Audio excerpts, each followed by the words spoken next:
धर्मराज और बुढ़िया की कहानी। पुरातन काल की कथा। बहुत पुराने समय की बात है, जब छोटे होते थे गांव, रास्ते कच्चे और लोग एक दूसरे को नाम से नहीं स्वभाव से पहचानते थे।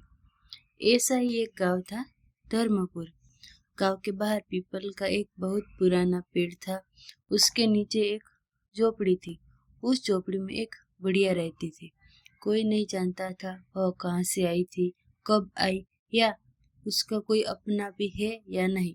बस इतना जानते थे, वह हर सुबह गांव के रास्ते बुराती, कुएं से पानी भरती और शाम को दिया जलाकर पीपल के पेड़ के नीचे बैठ जाती।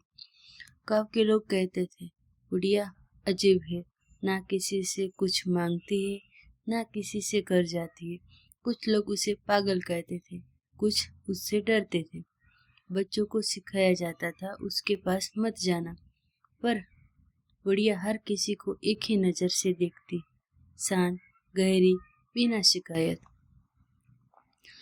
एक दिन गांव के सबसे अमीर किसान की गाय खो गई। पूरा गांव ढूंढता रहा, पर गाय नहीं मिली। अचानक किसी ने कहा, बुढ़िया को देखा था गांव के पीछे जाते हुए।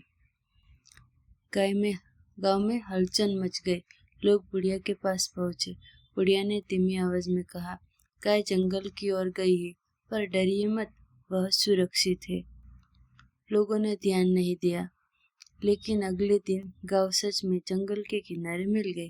गांव वाले हैरान थे। कुछ महीनों बाद भयंकर सूखा पड़ा। कुछ कुएं सूखने लगे, खेत बंजर हो गए। गांव वाले मंदिर में पूजा करने लगे। एक दिन बुढ़िया ने कहा, आज बारिश हो गई।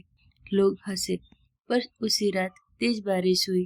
अब गांव वाले चुपचाप सोचने लगे। एक साल बाद गांव में अकाल पड़ा। अन्न का बहुत कम था। पंचायत ने फैसला किया, हर घर अपने लिए अनाज बचाएगा और कोई किसी को नहीं देगा। उसी दिन बुढ़िया के पास खाने को कुछ नहीं था। वह चुपचाप पीपल के पेड़ के नीचे बैठी रही। एक गरीब किसान की बहू उसके पास आई। उसके पास खुद के लिए बस एक रोटी थी। उसने वह रोटी बुढ़िया को दे दी। बुढ़िया ने पहली बार मुस्कुरा कर कहा, बेटी, आज तुमने अपने कर्म लिख दिए।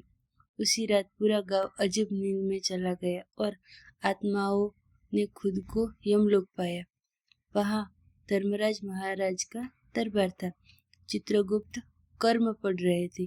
धर्मराज ने पूछा, धर्मपुर गांव कहाँ है? चित्रगुप्त बोले, महाराज, यह वही गांव है जिसने पूजा की पर भूखे को लौटाया। तभी धर्मराज ने एक आत्मा को आगे बुलाया। वह आत्मा वही बुढ़िया थी।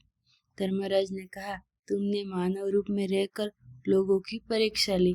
बुढ़िया बोली, महाराज, अधिकतर लोग डर और स्वार्थ में फंस रहे हैं। धर्मराज ने पूछा, और बहू? बुढ़िया बोली, उसने भूखे रहकर भी धर्म नहीं छोड़ा।